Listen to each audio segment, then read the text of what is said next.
dam that is causing this menace in Nigeria is a Cameroonian dam that is called Legdo. It was built in 1977. Okay, and there is an agreement they had with Nigeria when they were building this dam that Nigeria is also going to build a counterpart dam that is called Dasin Hausa Dam. Okay, this dam we are supposed to be 2.5 size of this Lado dam that Cameroon has built already. Yes, that Cameroon has built. Now, this dam that was supposed to be built by Nigerian government, we are supposed to be the one cushioning effect dam of the one that Cameroon has. And now this Cameroonian dam provides irrigation to at least over close to 15,000 irrigation farm. Okay, and these are own dam also supposed to provide irrigation to states like Adamawa, Benue, and all around that region. Yes, and also provide about 300 megawatts of electricity to that environment. But you see, Nigerian government, being a government that does not care about the life of the citizens, refused to complete this dam, started and abandoned it. And to this effect, our people are being flooded. When Cameroon, and in 2013, Nigeria entered into another agreement with Cameroon that at least before you open this dam, because when there is an overflow, after it was opened in 2012, I think the first flood. Yes, in 2013 they had an agreement.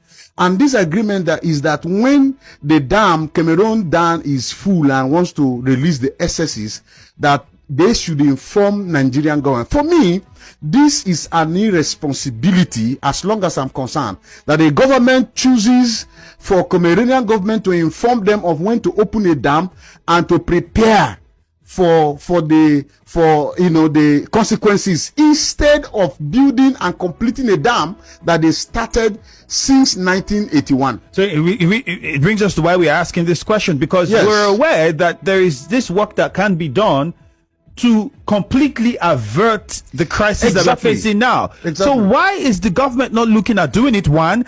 And then the states that are affected, why aren't those state governments also talking about this situation? Because I was also going through the history of this, and I realized that, okay, you can actually take care of this problem, and we would not have the situation we're having now in Rivers State, in parts of in Delta State, in Bayelsa State, and many other states. And this will come every 10 years at this magnitude. As we speak, on the East-West Road going to Delta State, people are saying that the waters already are beginning to come take over the roads. And that is also another problem.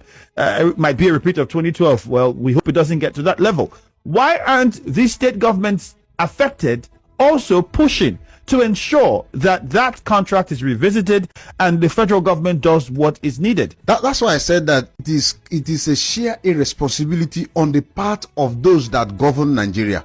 Because you can see that it's an aberration that in Nigeria, we prefer doing things that has to do with other citizens, completely outside Nigeria, than taking care of the people that we sworn to the Constitution to protect.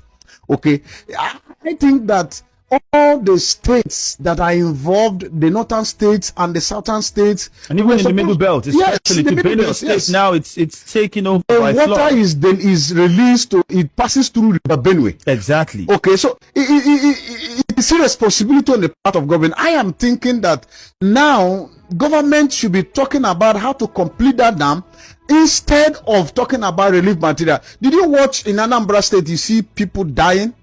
Did you watch and see in Benue people died? As I speak to you, the entire Edema has been cut off. I can't go to my village. Okay, even the East-West Road is an understatement to say it's about to. A part of East-West Road has already been cut off already. Okay, now if I'm going to my village now, I get to a point, Ikri Road has been cut off. If I get to a point, you have to use canoe. In fact, you don't need to even drive your vehicle back home.